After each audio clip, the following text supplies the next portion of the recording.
Hello, I'm Monisha Avery from the Center for Data Insights and Innovation, or CDII. Welcome and thank you for joining us for part two of our data visualization webinar, Designing Effective Dashboards. Before we get started, I wanted to mention, if you received a notice to this webinar from CDII, you'll find a link to a survey. Please use this link to send any questions you have for our guest speakers. You'll have until November 8th to submit any questions, and a response will be made available in a subsequent email. Now, I am pleased to introduce our guest speaker, Noah Iliinsky, who will share his insights on designing dashboards with the users in mind. Noah is a recognized information and visualization designer and UX architect. He has a master's in technical communication from the University of Washington and a bachelor's in physics from Reed College. He has worked with companies such as Boeing and Microsoft. He'll be joined by CDII's Innovation Director, Chaeny Emanavin. Chaeny is an expert in applying human-centered design, iterative agile methodologies, design thinking, and deep dive problem definition techniques to create novel solutions for the state. And he is currently working on assignment working with the Governor's Office of Digital Innovation. Chaeny earned a master's degree in communication, culture, and technology from Georgetown University, and a bachelor's of science degree in symbolic systems from Stanford University.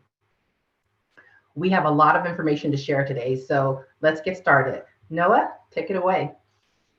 Thank you so much for the warm welcome and introduction, Nisha. I'm just going to dive right in and start sharing my screen here.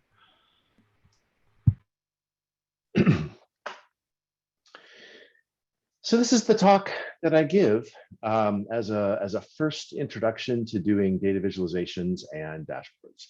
And everything that I am about to tell you, I shouldn't say everything, most of what I'm about to tell you is based on the science of perception and cognition. So there is a scientific foundation. And people say, oh, data vision, you know, it's as much art as a science. I think that's partially true. I think there's room for both. I think a lot of it depends on the good judgment of the people who are doing the design work. So the goal of this is to give you a process and a foundation to work through as you're building data visualizations, building dashboards, to bring some of that judgments to it. So we're just going to dive right in. So the first question: why do we even use data visualization? What's the point of visualization? So this is an example. This is a synthetic data set called Anscombe's Quartet, and there are four parallel data sets here. In 3 out of the 4, the X values are all the same, and for all 4 data sets, a number of sort of common statistical metrics around these are very similar. So they all have the same mean, the same variance. Correlation, there's a few others. I don't remember the details off the top of my head. And if you consider a spreadsheet or a database or some other aggregation of numbers presented like this, sort of tabularly, right, in a table or a list form, it's very hard to extract knowledge, extract something actionable. Insight. And the reason for that is as a human, you know, we have to go through and we have to compare each cell, each digit, each number with the ones around it just to see how it compares and try to understand and remember it. And that's a really challenging thing to do. On the other hand, if we visualize it, we immediately see what's going on, what the trends are in these data sets. Now, again, I said this is synthetic. This was created to provide this example, but it's a beautiful example of the difference between something that is a data visualization versus just the data itself in a more tabular or sort of list-based format. So the reason that visualization works like this, and I'm going to come back to the slide in a second and call your attention to some aspects of it. But the reason that this visualization works so well is your brain is a pattern detecting machine, right? This is how we learn. We recognize patterns that we've seen before and say, I know what happened last time. This is what I think might happen again, right? So this is literally a combination of the hardware physiologically in your eye and your optic nerve and the software in your brain. The biggest data input into your brain is in through your eye and through your optic nerve. I saw one estimate that was about 8 megabytes per second. which is about the speed, sorry, bits, megabits per second, which is about the speed of first generation Wi-Fi. So there's a lot of data, biggest data into your brain through the eye, and there's literally software that is helping optimize this. So we do things like compression, we do things like only sending the differences of the images that we're seeing and such like that. So there's a lot going on there, and we're very good then at detecting these trends in data, and then anytime that trend is violated, so gaps and outliers. So if we go back here, we can see detecting the trends in these data sets is very, very straightforward, right? You can't not see the trends, and our eyes are called to see where there's these gaps and these outliers in the system. So those become very, very evident in a way that's almost impossible to do in a tabular format. So that was why we used data visualization. Now, a lot of the foundational work was done in the 80s by Cleveland and McGill, and essentially what they did is they looked at different ways of encoding data, all these different visual properties, placement and size and length and position and angle, like we tell time on a clock, color, both in terms of hue, which is like a brightness and darkness, sorry, hue, which is the colors of the rainbow, and then saturation, which is brightness and darkness. Man, these aren't lined up as the way they used to be. Pretend that these examples are lined up very well with these number 1 through 6. In any case, they measured all of these and compared the degree to which humans could accurately use these to perceive what the relative numbers were, how well these were quantifiable by the human brain. And we'll talk a bit more about this at the end, but this is the foundation of the science behind what we're going to take a look at. Okay, so it's really simple. There's 4 pillars. This is how you do it. Number 1, you have to understand your purpose. Why are we doing this? Who's my audience? We're going to talk more about all these, by the way. Number 2, the content, and that's going to be informed by the purpose. Everything's informed by the purpose. Number 3, the structure. That's the graph type. Where does it go on the page? And number 4, formatting. That's typography, iconography, interaction, labels, grid lines, all that business. That's a year of grad school that we're going to sweep into a 30-second rug here. That's mostly beyond the scope of this talk, but we'll touch on it. So with the purpose, why are we here? Why are we doing this? This informs every other choice that you're going to make. You have to start with the humans, not with the technology. This is a tool everyone's probably heard of and everyone's probably used, Microsoft Excel. This is not the current version, but it's when you start to do a graph in Excel, it starts you with picking this from this gallery of this like field of conical pyramids or whatever. Like, this is just the wrong way to do this, right? You can't start by the technology. You have to start with the humans, your audience, your customer, what their needs are, what you're trying to satisfy for them. So these are the sorts of questions you want to ask for yourself. By the way, I'll supply the PDF for this talk, so you don't have to madly write these down or pause the talk. We can supply this. So these are the questions. Why am I creating this? Who's it for? What do they need to understand? Like, that's the fundamental, what problem are we solving? What actions do we need to enable? Another great question is, how is this going to be consumed? And we sort of assume this, but we don't talk about this out loud as much. But the difference between, a big desktop display and a tiny mobile display, maybe it's going to be printed out in black and white on a PDF or sent someplace where there's no interactivity or limited color. All of this is going to affect how much data you have, how much typography is there, how much interaction is there. All of these are going to be huge design inputs, and getting really clear, really explicit about, we need to make these choices because this is the venue that we're presenting in. That's important. The last one on here is kind of fun. This maybe should have been the first one. What's the most important takeaway message, right? For somebody who's using this tool, what do we need them to know? Now, we may not know what the most important message is for them, but we might know the genre, or at least the neighborhood, and make sure that that's accessible for them. So once we really understand our purpose, then we get to pick our content. This is all about editing and filtering and getting really focused, right? So we need to know what data and what relationships matter the most. These have to be informed by your purpose. What is excluded is as important as what's included. And I would say this is an act of editing, because we all have more data than we need. We all have more data than our customers need. And so that purpose, pardon me, that purpose will inform what subset of all the data in the universe that is available to us, what is that subset that's relevant to answer questions today? So a thing that I see a lot with dashboards is just these dashboards where we just put everything on the screen. And if everything's on the screen, we cannot be wrong. I guarantee the answer's in there somewhere. Good luck finding it. Good luck with that. And this is the show all the data approach. And I kind of liken this to, when you see these weather maps, and this is actually not current. This is from 20 years ago, but this is kind of the weather we're getting this week in Seattle. Just a ton of rain and storm here. I don't know what's going on in the rest of the country. This is useful for some people. But for most people, this is way too much data, right? This is not meaningful for a lot of people. Even if it's meaningful, it's not specifically actionable by most people. That said, the goal, if you want to provide answers, if you want to provide something actionable, you have to stay on target. You have to know who you're solving the problem for and what do they need to know. So for me, my favorite dashboard I'm going to show you in a second. It's a 1-bit dashboard. It's a thumbs up or a thumbs down answer. And the time that I use this dashboard is back in the day when I used to commute to work. I'm running out the door. I'm probably late for the bus. I need to know. I live in Seattle, so it's probably going to rain, but I don't know for sure. I need to know if I need to grab my raincoat or not. And so the dashboard is 1 bit. Do I need an umbrella today? And it'll say yes or no. And that's great. That is a very actionable answer in a way that this is completely not actionable unless I'm really intimately familiar with like the language of the weather and I know that there's a snowstorm coming or something. But for most people, this is way too much information. And if we can give them answers, we can provide them a huge amount of value at a very much lower amount of effort. So let's talk about the different types of dashboard. This is not a rigorous taxonomy, but this is sort of my rule of thumb.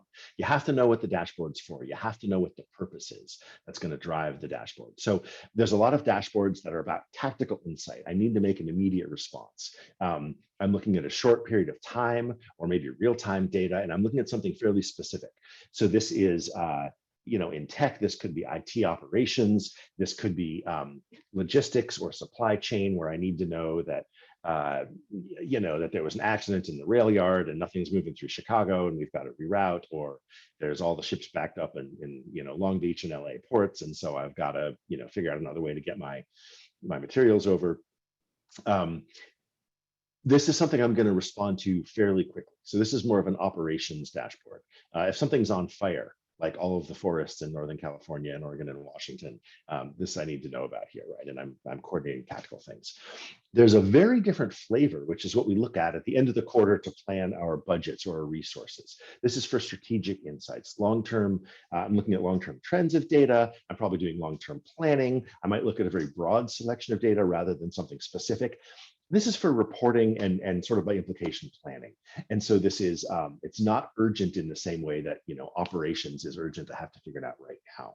So when we go into building a dashboard, really having a clear understanding of who's this for is going to help inform the data that we select, how quickly it's updated, the graph types, the resolution. In a tactical insights, if I'm fighting forest fires, I probably don't need 120 days worth of data. I might need 36 hours of data, for example.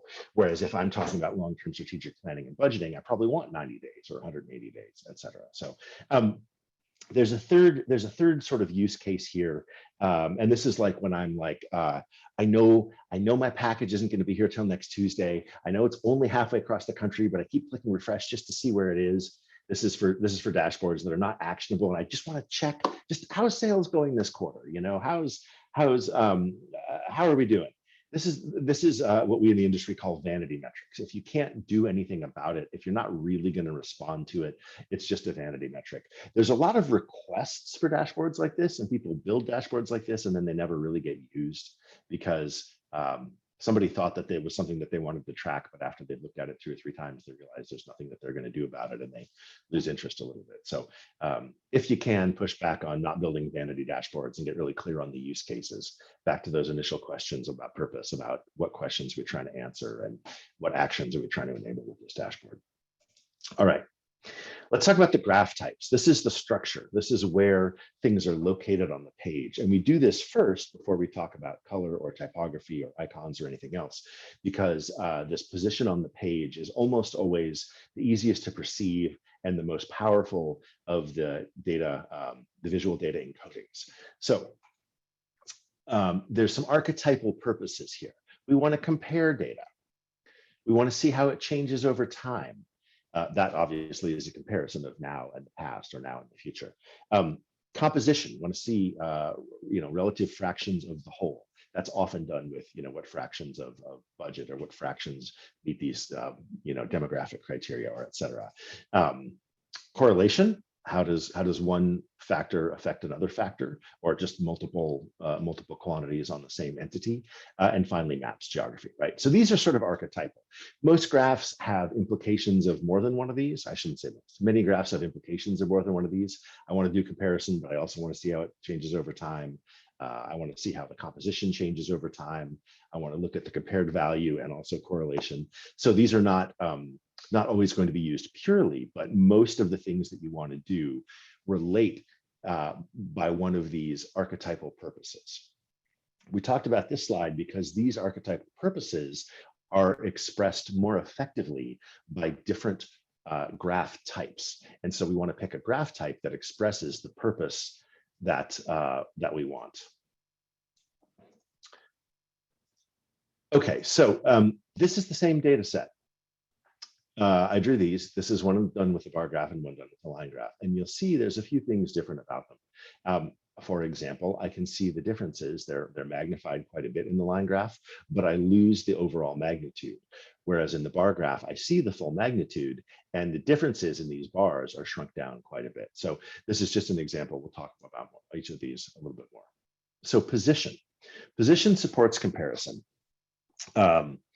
Really, this is the I talked about how we had Cleveland and McGill, and they did the evaluation of what are the most and least accurate ways of representing data. Position, like if we have a common baseline and this is height above the floor, or we start at the left and we move left to right, we are very, very good at that.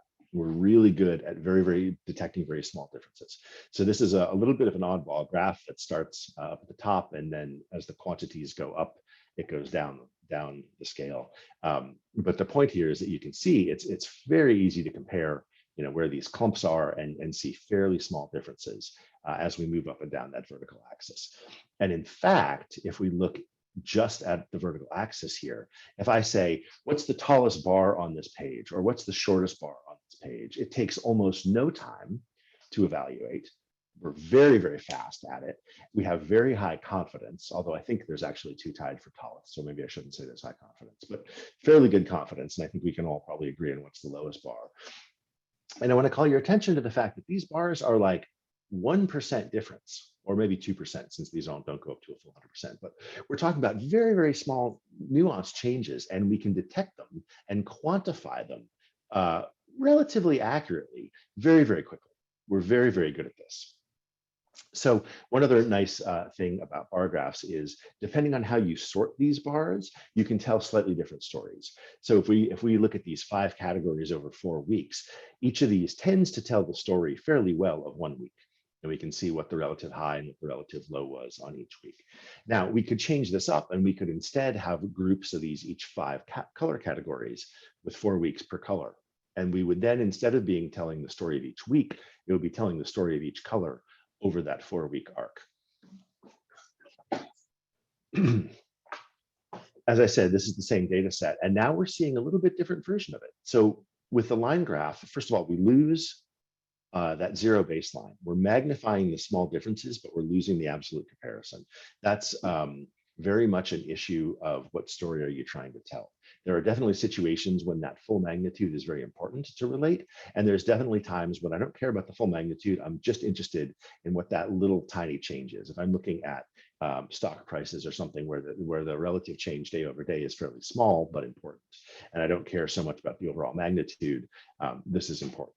If I'm looking at, the weather's going to be a few degrees warmer today than yesterday, I may not need to see it all the way down to 0. I may just care about the difference between 52 and 55 or 56.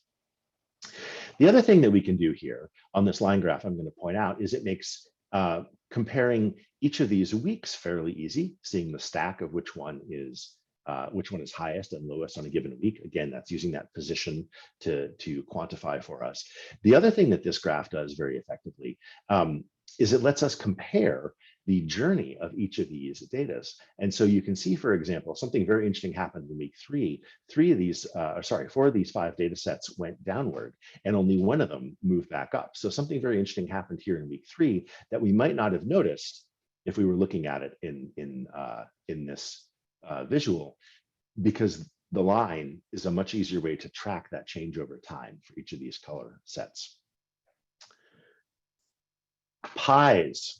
Pies represent composition. A lot of people really like to hate on pies, and that's because there's a lot of pies that are poorly executed, that do not follow some best practices. If I want to show population of every state in the United States in a pie graph, after the first 4 or 5, everything is just going to be quite a lot smaller, right? We're going to have the bottom 40 states sort of lumped into a category called other, and they're going to be way too small to see.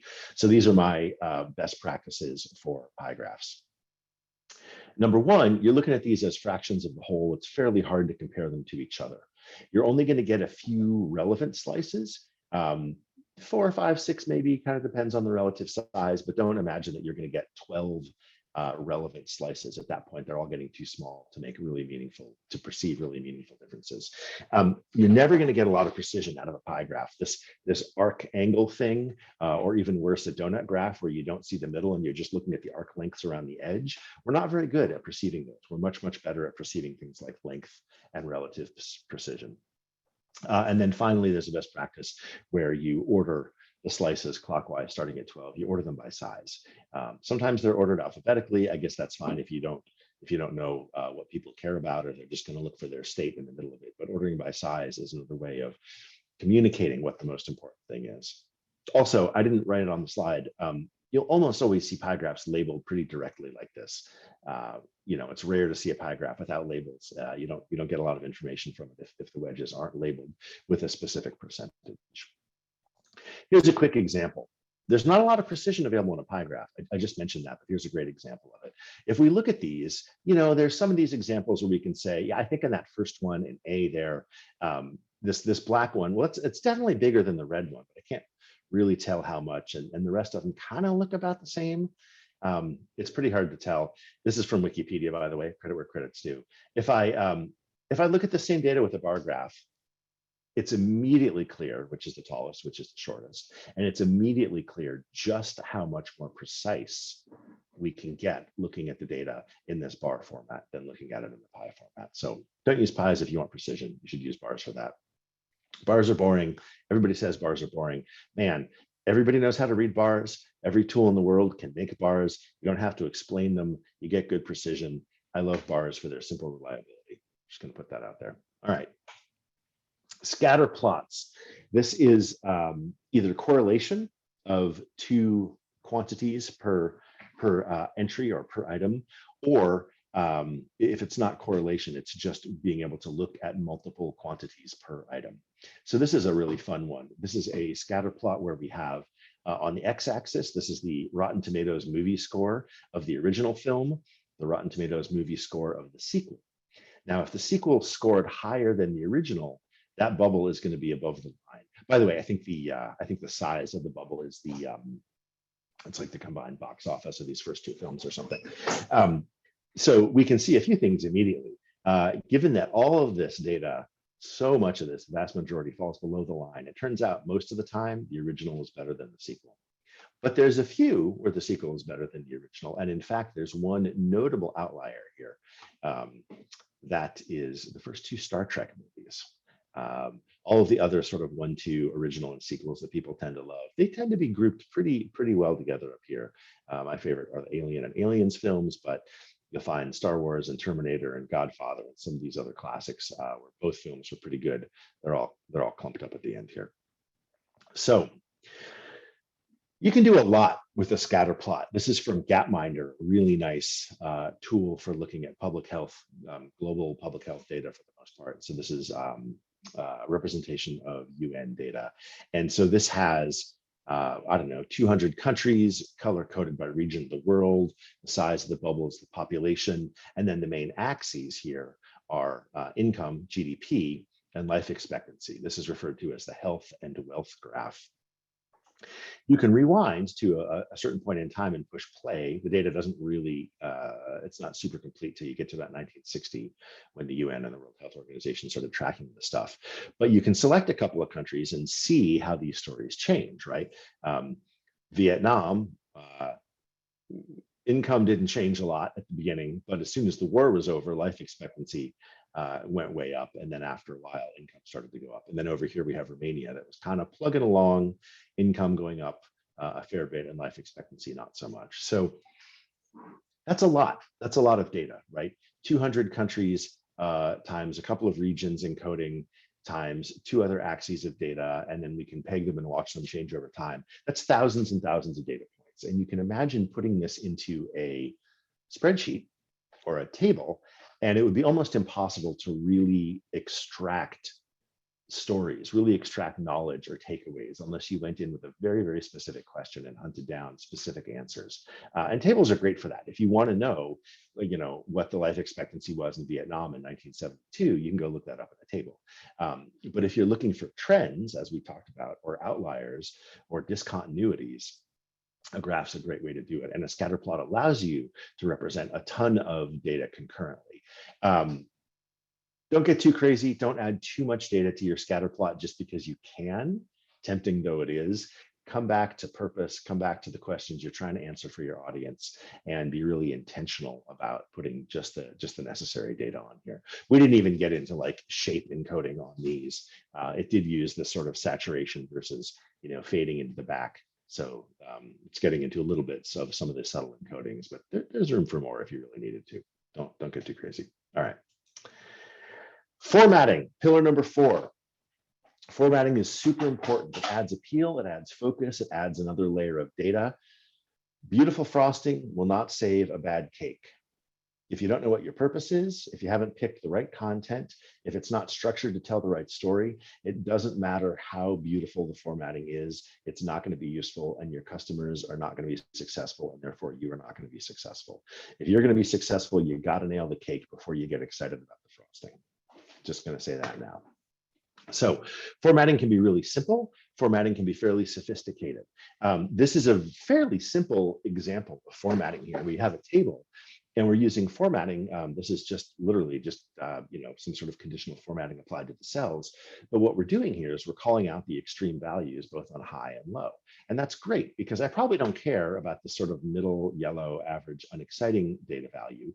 I want to know where these highest numbers are, and I want to know where these lowest numbers are. So with a fairly subtle application, I mean, the visual effect is not subtle, but all I'm doing is applying a little bit of color. With a fairly subtle application, I can very quickly add a ton of value to this chart, right? A ton of value that tells me where to look, what's interesting, what's important, what might I find noteworthy, versus just giving me 24 hours times 7 days and saying, there's probably some data in here that's useful. There's probably some patterns. Good luck trying to find, what the trends are, what the rate of change is, anything like that. So obviously there's dozens and dozens more ways to add formatting, but I just wanted to show this as a fairly simple, accessible way to add a lot of value to something with a very lightweight application. Okay. Complexdiagrams.com/properties. That's my blog. This is a table that you'll find there. You can go to that URL and download this thing along with a white paper that talks about how to use it. But I just want to give a very brief overview. This is a table that talks about all these different visual encodings, these visual properties that we talked about, and the different data types that they can be used to encode. Some of these are very good at encoding some data types and not so good at encoding others. I want to call out a couple of things here. Position or placement, you'll notice, is good for all of these. For quantitative data, ordinal, which is ranked, first, second, third place, but not quantified. Categorical data, which is, East Coast, West Coast, or whichever, right? Just boxes with no quantitative relationship, just putting stuff in boxes. And then relational data, which is to say, these are connected, or there's a hierarchy, or there's an influence here. Position and placement is good for all of them. And it's the only one, other than text labels, which is linguistic encoding, not visual encoding. Position and placement is the only visual encoding that you can use for anything. And that's why we address it first, because we want to take our most important data and our most important relationship and represent it visually with position. That's why we do structure before we do the rest of formatting. I'm going to talk about one other thing here very quickly. There's a column here of ordered, whether my brain thinks it's ordered or not, and there's a column here of how many useful values there are. We're going to look at one example row here, color.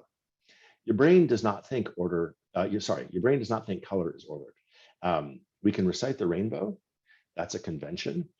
We can go out and we can measure wavelength with a spectrometer. But if you give somebody the names of colors on index cards and say, please sort these, some people sort them alphabetically. Some people sort them by the rainbow. Some people sort them by the length of word. And if you go ask somebody, which is bigger, blue or purple, or which comes first, green or orange, like those aren't really, it doesn't really work that way. Like you can answer, but it's not a real thing. They're just different. Color is great for categories, but it's not great for quantifying. The other column I want to talk about here is useful values. Now that's not how many values exist. It's how many we can put to use in a useful way. So for example, angle on a clock, we know we can do 12 because we can read a clock. We can probably do 24 with some accuracy. But if you give someone an unlabeled clock with hands on it and you say, is that 37 minutes or 39 minutes after the hour? It's pretty hard to tell. We don't have that super fine resolution with angle the way we do with height, where we talked about we could see down to maybe 1 or 2% difference with height. So that's why you get medium. So these two properties, that is what maps these visual encodings to the data types that they're good for. And again, this all goes back to Cleveland and McGill and them measuring our acuity on perceiving these. So the punchline of this slide, where this green arrow is, color is great for categories. Please don't use color, the hues of the rainbow, for quantities. We do it sometimes with weather maps or temperatures. That's okay, I guess. But mostly you kind of don't want to use color for quantity because we're just very, very bad at perceiving the nuances there. So the end of the talk, you have to start with a clear purpose. Why are you doing this? Who's it for? If you don't have that, you're doomed, just plain and simple. Edit your content down to only what's necessary. Don't just show everything because you can. All of that becomes a distraction. Select the right structure that really supports the story you want to tell and the data type that you're working with. And use formatting to focus. You don't want to overly decorate. You really want to use it to call attention to what's important. There's some resources here and links, and I hope that you will find some of these also useful. Thanks very much. That is the end of the formal presentation.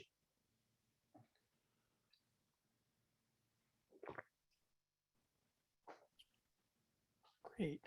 Well, thank you, Noah. It was live. You could probably hear the clapping. Yay.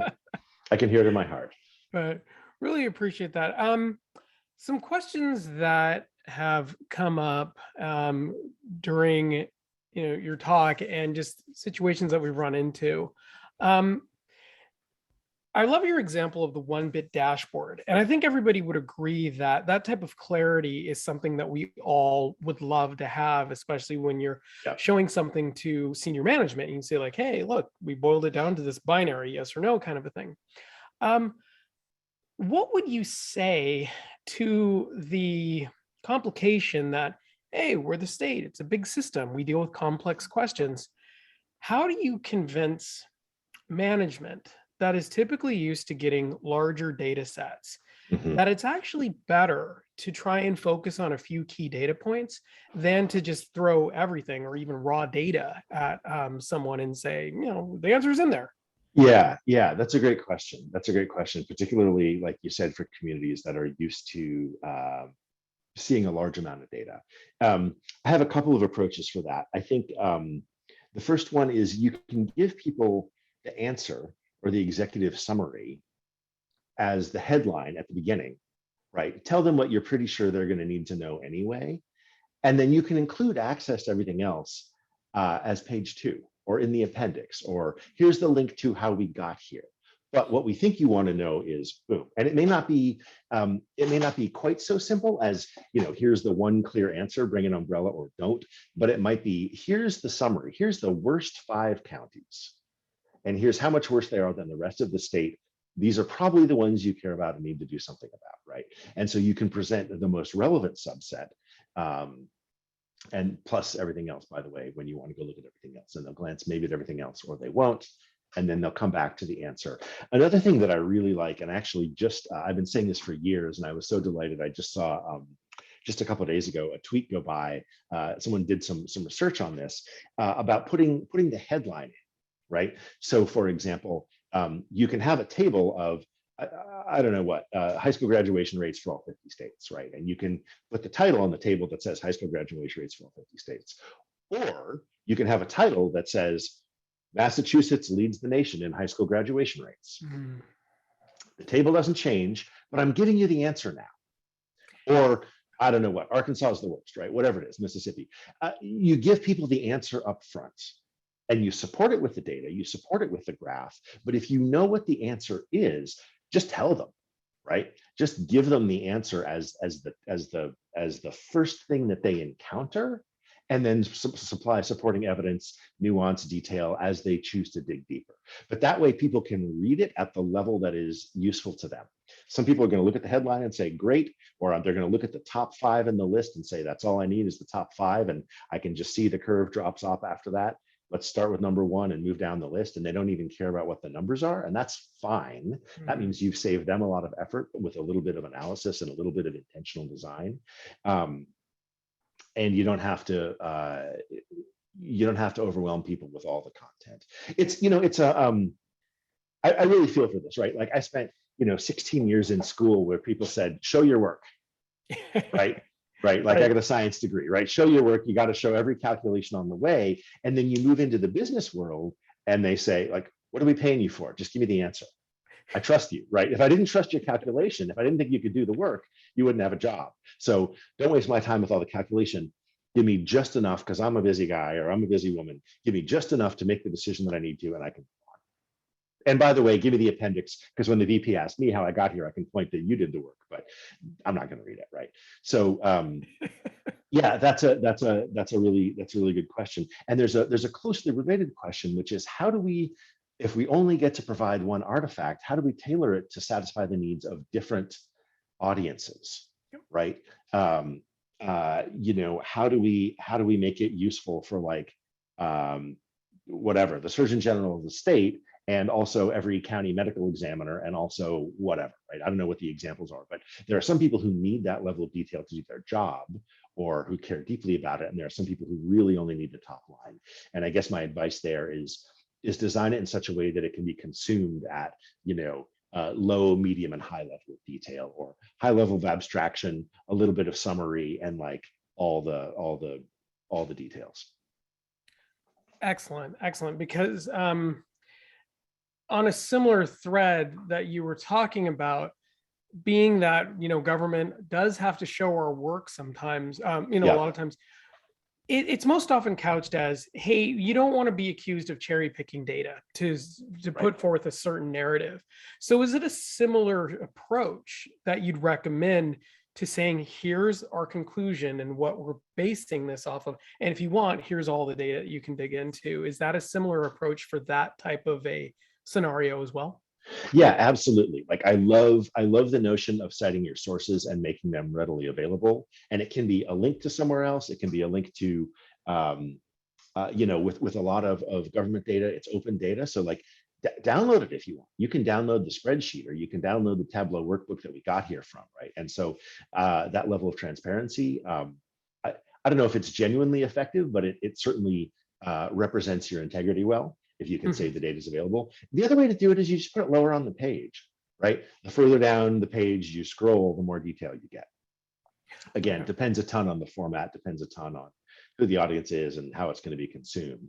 But yeah, making the source data available with no calculation, with no summary, or any of the intermediate work products available improves your openness and your integrity. And sometimes you get really cool outcomes, right? Sometimes people download open data sets and do really fun things with them. Okay. Yeah. And I think that's when we've been pushing in government for open data. So I think sometimes it sounds a little counterintuitive when we're like, free all the data, to also say like, focus on this one thing. But what you're saying makes sense, in that you're crafting the explanation to be respectful of your viewers. That's right. Say like, hey, if you're busy, read the short thing. If you really need to get into the nitty gritty, here it is. That's right. So how would you advise our teams of data folks. We have, you know, a variety of people who are becoming data literate, folks who are dyed-in-the-wool data scientists who love this stuff. Yeah. And I think the overall message that we often hear is, you know, it's a lot of data, we're overworked, you know, and you have to be a little bit selective when you're putting together your story, your presentations. Do you structure it differently if your audience is an internal audience and you're trying to show them data to convince, hey folks, we should spend our resources or that, and then do a different set of work if the data set is supposed to be shown publicly? Or is there a world where you always start with like kind of an approach where you go inside out, like write it for internal folks, and then as you get more external stakeholders, you generalize it? Like, how do you advise folks?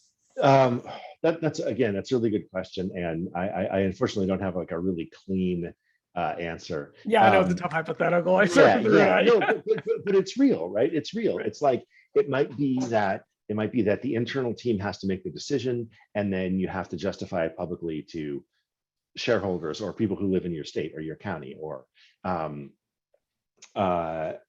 again, you know, there's not one pat answer, but it does come down to recognizing those different purposes, right? Where and it might be that different subsets of your audience have slightly different purposes, right? Their decision-making purpose is different from I'm just curious to learn about it purpose. And so for decision making, you might, as a designer, prioritize, here's the answers, here's the most and the least, you know, top 5 and bottom 5, or top 10 and bottom 10. And that's mostly what I care about, versus someone who's new to the domain, curious, kind of just wants to explore. And they're like, yeah, top 5 and bottom 5, that's interesting, but I want to see the shape of the curve. I want to see how was that different 10 years ago, right? Where maybe I care less about which are the most populous and least populous counties, or where housing is most and least expensive. And instead, I'm curious to see which counties change population the most in the last 5 or 10 years. And that's more of an exploration. It's maybe more of an intellectual or academic inquiry. I don't really know where it's going yet. And that's very different from, you know, show me the headline today, right? And there's not a good answer in terms of how do you do that, because those are different purposes. If you have the luxury of different products, of being able to produce different deliverables, that's great. Or again, go back to the earlier conversation, which is if you know what the decision makers need or what the executive questions are, summarize that at the top. Maybe there's a list of like, here's our top 3 or top 6 insights from this data set. Boom, boom, boom. Here you go. If you're just going to read the headlines, here's the top 6. That's what we've learned. And here's the big picture down below. Take your time, play with it. Maybe you'll find something cool. Excellent. So like similar to, I'll talk about the domain I understand, like similar to human-centered design, you are thinking about your audiences and you are building for them, and you have unknowns, and that's okay. But one undercurrent of that work is, as you build these visualizations, you should also be going out and saying, like, who are the other stakeholders that might want to look at the data differently? Let me talk to them, and then come back and add that to my that's visualizations, right. My reports. It's not even similar to human-centered design. It's literally exactly, this is the human-centered design approach, and our design artifact happens to be this information delivery, right? And by the way, everything I'm talking about applies to designing all kinds of things, any kind of communication artifact. For example, you know, if you're writing a cover letter to get hired for a job, understand who your audience is, understand what you need to communicate to them, like make sure that's the only content in your cover letter and you don't want to add the extraneous stuff, structure it usefully. Like it's all the same process, right? Data visualization and dashboards is a great example to talk about this process in, but I do this same process when I'm designing content on a web page, right? What does somebody need to achieve to reserve an airline seat or reserve a restaurant or browse digital cameras and pick one, right? What's the content they need? How do we structure it so that it's accessible? I go through this same process in my own work for any kind of content, for any kind of structure and any kind of audience. So it's a robust process. And I should be clear, it's iterative. You don't find one thing, move on to the next step and never look back. You make some steps, you get some feedback, you learn some things, you think of something, you figure it out, you go back, you adjust your definition a little bit, there's some downstream ripples, you change the content a little bit. So of course, there's going to be some research, some feedback. It's going to be based on what you understand of your audience and the differences in your audiences, et cetera. Okay, makes a lot of sense. Slightly shifting gears.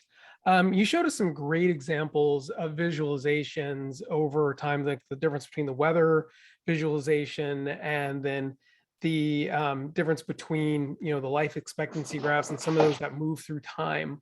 Yeah. In your experience, even anecdotally, have you ever run into an example of like, this team was going in the wrong direction, and then they looked at this one data visualization and they realized, oh no, we've missed this important thing, and they shifted and it ended up being a wonderful story?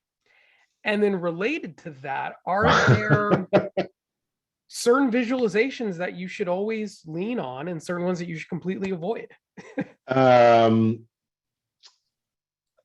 I don't have a good example of one that changed everything or got people. I definitely have heard stories, none of which I can think of off the top of my head, of the visualization really making some things clear, right? And examples like that tend to be, here's what our customers are really complaining about the most in our product. Here's how we prioritize that, right? And so if you go into the database of all the complaints about customers, well, you can say, oh, there's 23 on this one and 6 on this one, but it turns out maybe you graph them and you're like, oh, look, 70% of our customer complaints are all about navigation. They just can't find stuff in our product.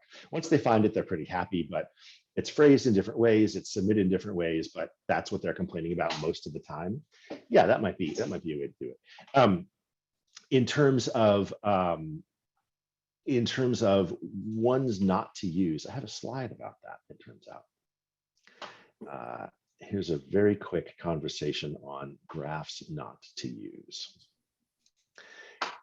We're going to go counterclockwise for no particular reason. Okay, radar graphs like this, sometimes called spiderweb plots. There is a use case for these, which we're going to look at on the next slide, but this is not it.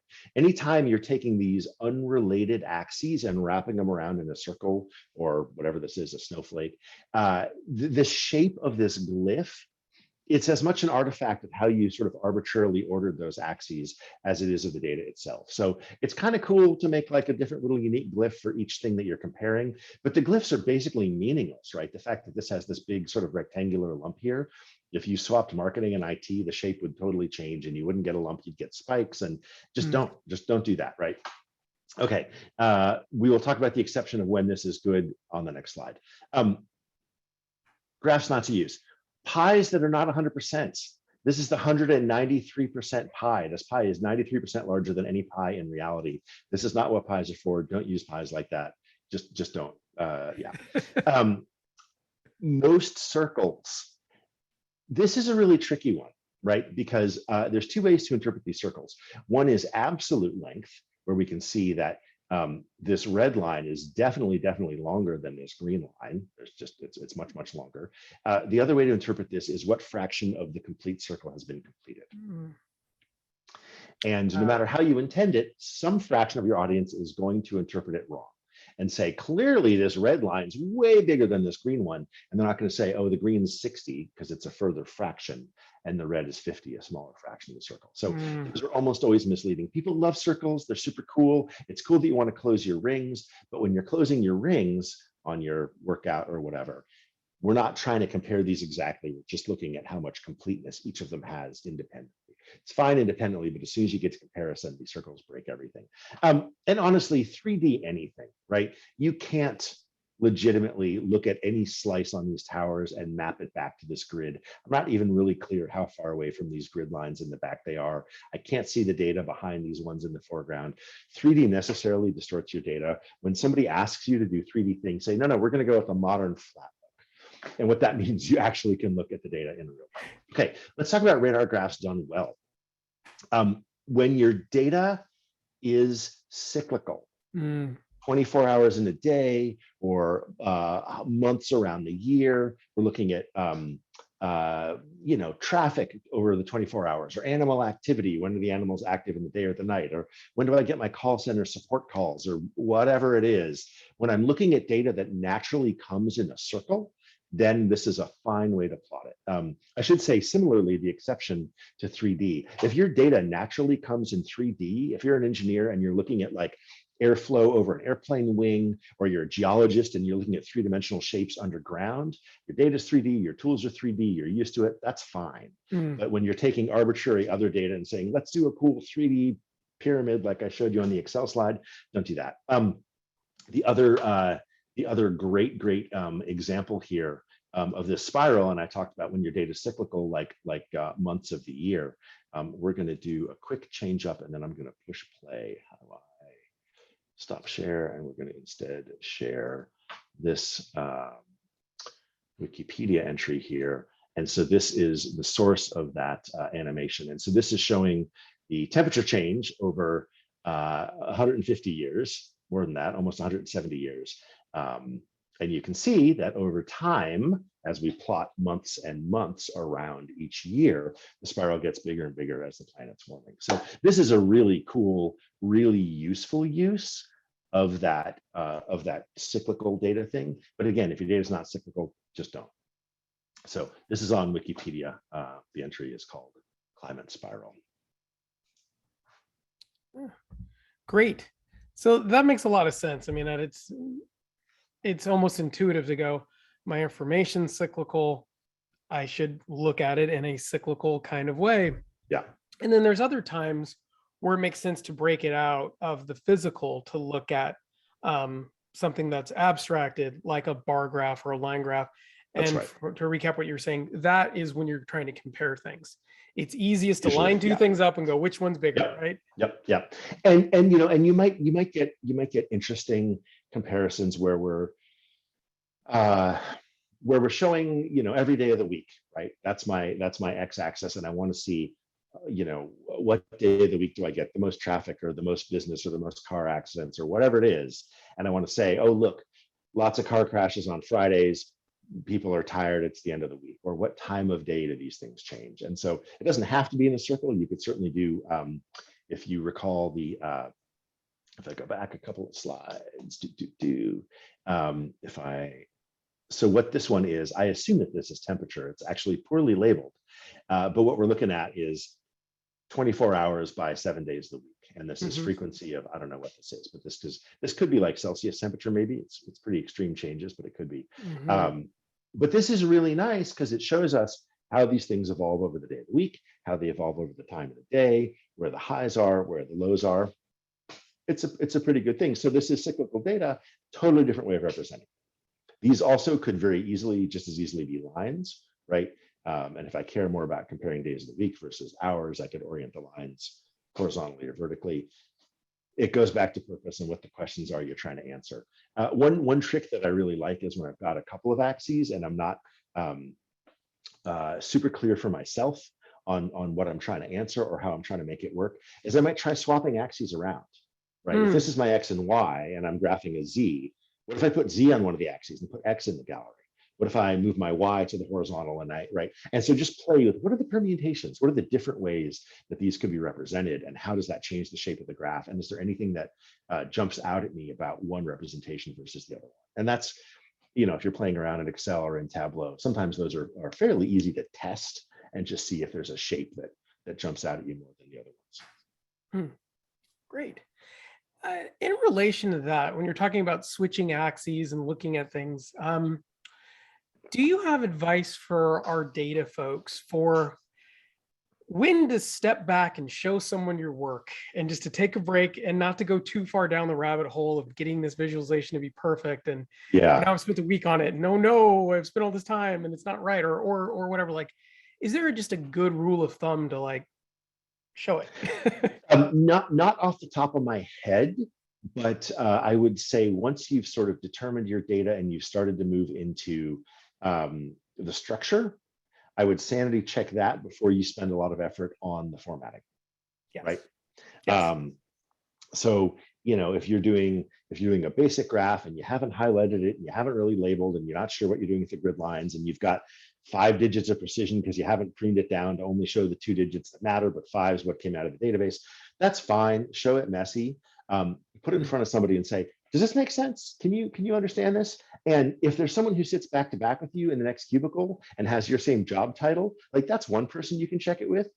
But maybe go down the hall and check it with somebody who doesn't have the same context and the same vocabulary and the same background knowledge that you do, right? Because if your audience is people just like you, they're going to be able to jump to the same conclusions that you are, that you're not even doing consciously. But if your audience is somebody who's not quite sure what the word variance means in this context, or what the word cohort means in this context, or doesn't know what that abbreviation means, and you put it in front of them, they're going to say, well, I see the pattern, but I don't actually understand this. That's going to give you some information about how this is going to occur to a less familiar audience.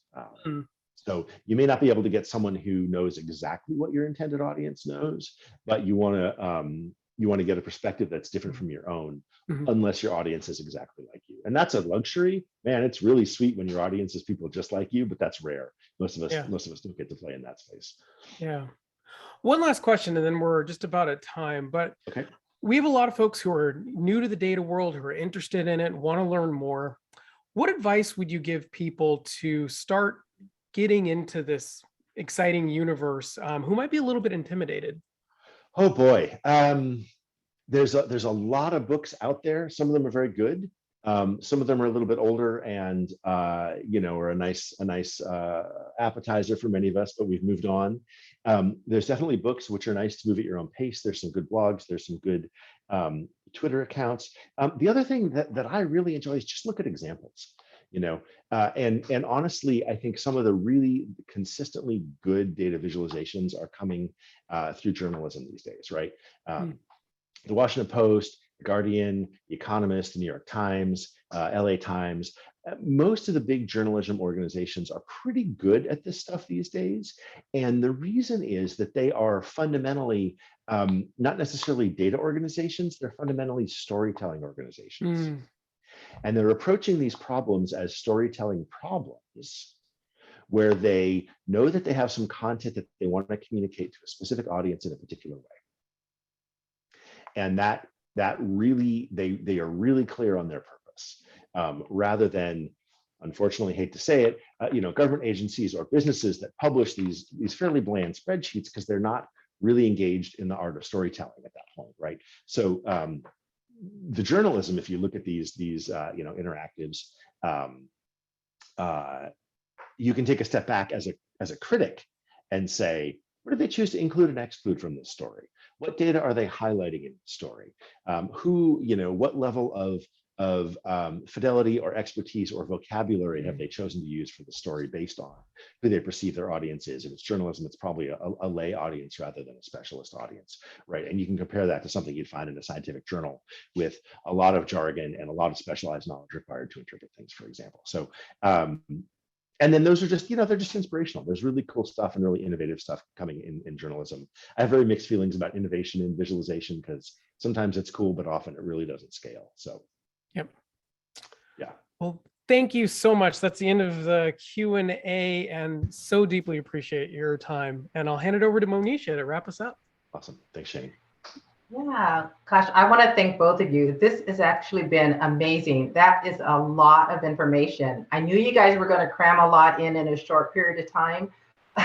This is one of those, I'm glad this is recorded because I think this is one of those presentations that people are going to have to keep going back to say, what did he say about this? So I just want to thank you both. This has been absolutely amazing and extremely informative.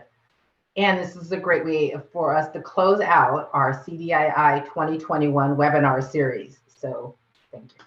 I do want to remind folks that if you have any questions for either Noah or Chaeny, to please put them in the survey link that you were sent in the email. And we will be responding to you within about a week's time.